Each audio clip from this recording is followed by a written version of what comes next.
Just getting back to this defense budget, it's clear that Starmer never intended to make any meaningful increases. No matter what anyone claims, he must have had enough experts whispering in his ear to know the reality.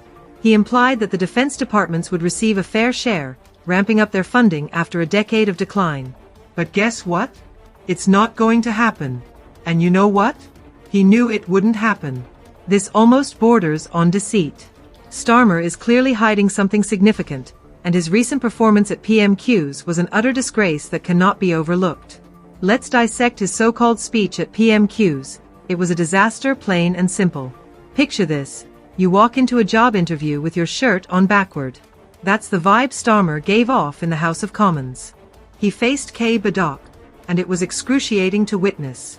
Starmer tried to dodge questions about the grooming gang investigations, but Starmer was relentless, pointing out that the victims deserve answers and justice. Starmer appeared utterly bewildered, seemingly unable to grasp the importance of transparency regarding these horrific crimes. This raises serious questions. Why is he so adamantly resisting this investigation?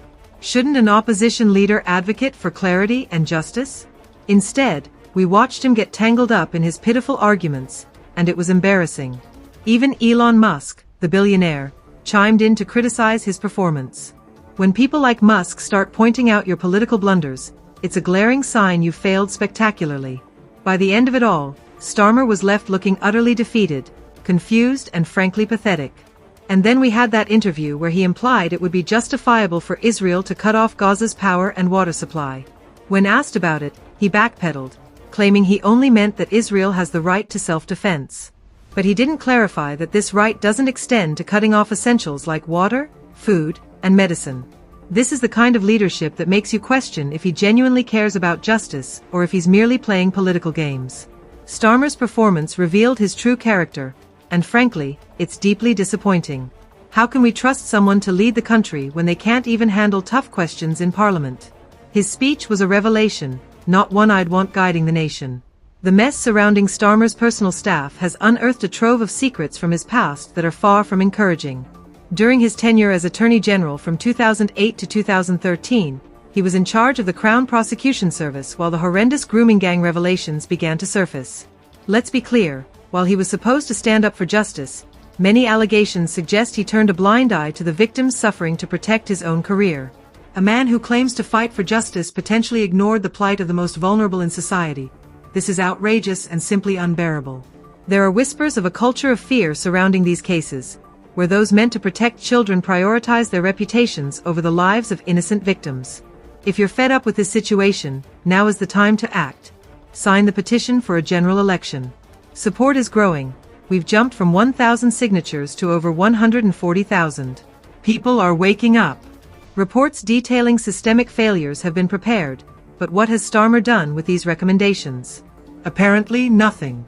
Critics say his inaction has only worsened the plight of the victims. Imagine being one of those children, yearning for help, yet remaining unheard. Now, Starmer opposes a new investigation into gang activities, claiming victims want immediate action instead of further inquiries. Yet he himself admitted that opinions vary among survivors regarding the need for an investigation. Some want it, but Starmer chooses to ignore them. The deeper we dig into his past as Attorney General, the more suspicious it looks. Serious failures transpired under his watch, and it seems he simply disregarded them. Conspiracy theories are swirling, with some claiming Starmer actively covered up grooming gang cases.